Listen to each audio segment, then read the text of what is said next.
Hey guys, how's it going? Michael Troy here. Today we're looking at Black Canary, Best of the Best, number 3 by Tom King and Ryan Sook and Dave Stewart. It's so good. Cannot wait to share it with you.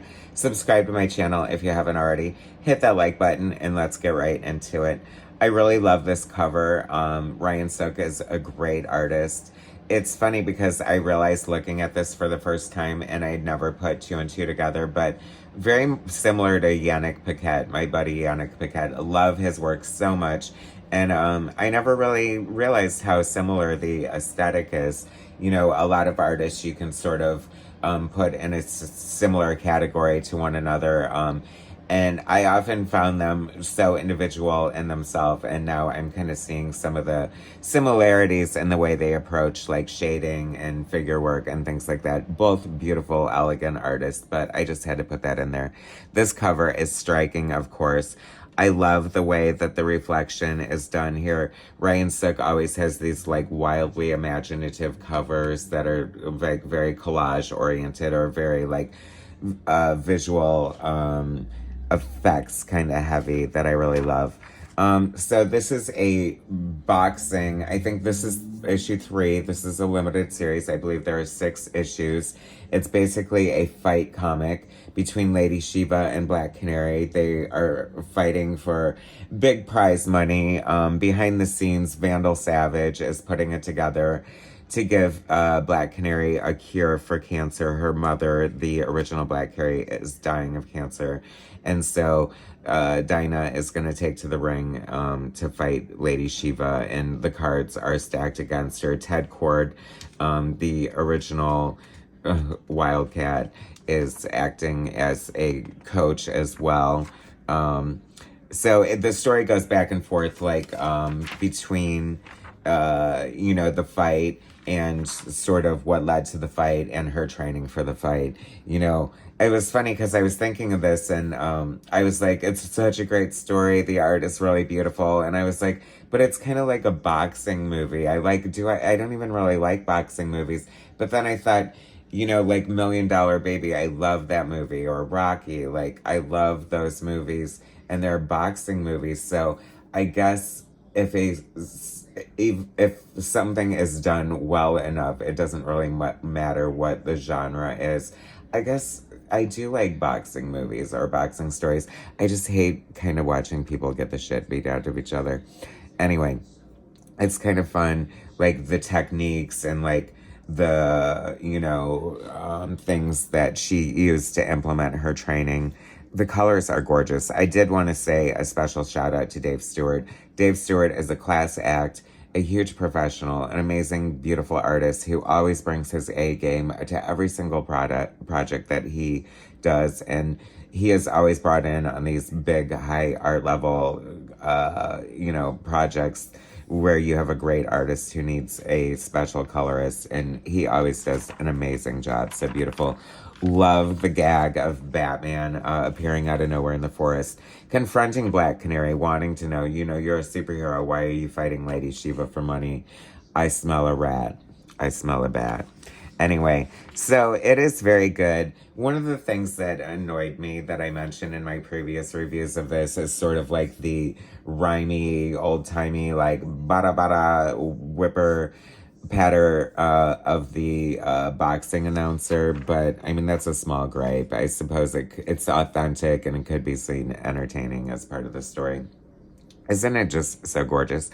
And I love having like this Oliver Queen fighting Vandal Savage, and boy is he savage. First of all, I was like, I love the conceit of shooting Vandal Savage with your arrows, bragging about it, and then getting close enough to him where he rips the arrow out of his own shoulder and sticks it into Ollie. And you kind of have to think Ollie had it coming at that point. Cocky son of a bitch.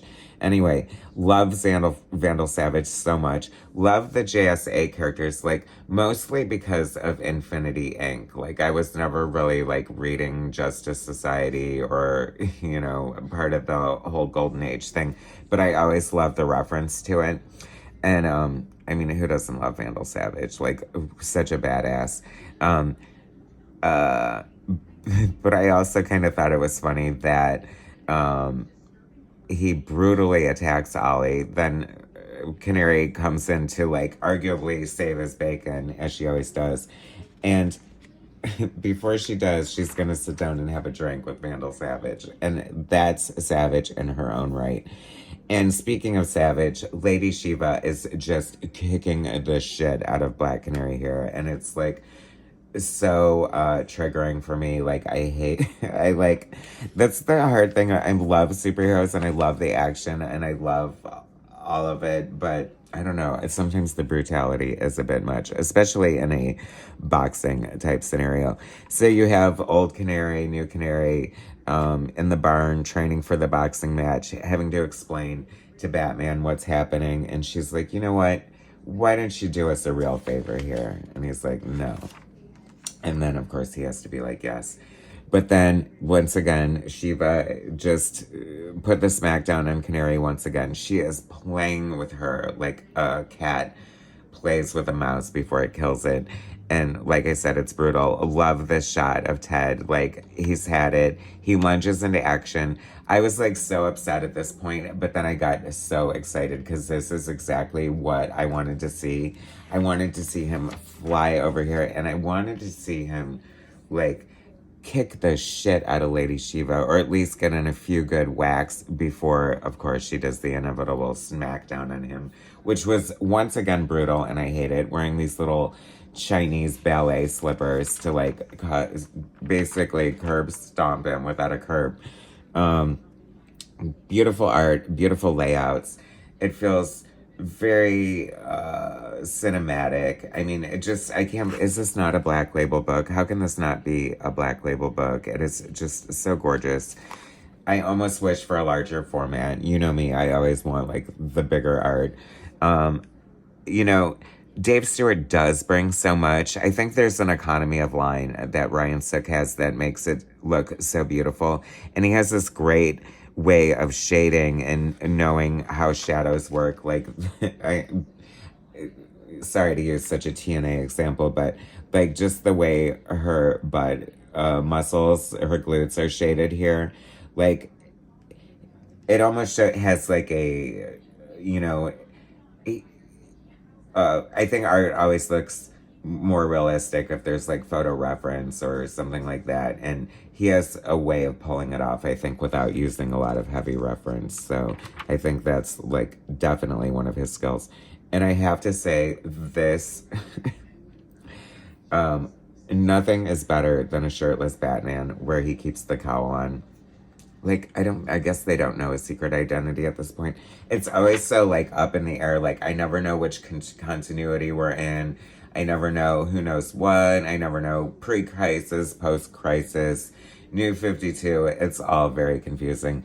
But the point being, it's very reminiscent of, like, Neil Adams, Ra's al Ghul, Batman, shirtless, hairy chest, in the ring fighting Canary, and I'm so here for it. I low-key would love to like edit a bad anthology and have all the stories, the unifying thread being it's just topless hirsute chest Batman, and with no like reference to that or explanation. It just sort of happens without anybody like noticing it. I mean, except for I gave away the gag, but whatever, it's not gonna happen anyway. I don't know, Stranger Things, right? So like I said, I don't know, you know, just 6 issues feels a little long for this. I feel like maybe 4 could have been better because it does feel like it's dragging out a little. And, you know, it's the inevitable boxing scenario. The more you beat them down, the more they come back and the sweeter the victory, I guess. But this was horrifying. Like, if my significant other had a glass of wine while I was sitting there blacked out with an arrow in my shoulder, I don't know how I'd feel about that. I mean, otherwise she has a good girlfriend, right? And she does get credit all the time for saving him, blah, blah, blah, blah, blah. I don't know. But it is so good. This is so great. Like, it feels like it's satisfying on so many levels, like giving you those superhero vibes. It's a great story with beautiful art and sort of a lot of the nostalgic feels, like I was mentioning with the JSA kind of connection here. Beautiful. I mean, How to Give Me a Double Page Spread Without Giving Me a Double Page Spread. This is gorgeous. Once again, reminiscent of the Muhammad Ali versus Superman treasury size. Always looking for familiar faces in the crowd shot because you know these are all based on real people, or a large majority of them are. It's just no comic book artist worth their salt is not going to take advantage of that opportunity. I am telling you that much right there. And then to be continued. We are halfway through this series, and I love it. I knew I would love it. An amazing writer, a beautiful artist, a celebrated colorist. What more do you need, guys? Get on board with this. It is so good and fun. Thanks for watching. Subscribe to my channel if you have not already. Hit that like button, and I will bring you more soon.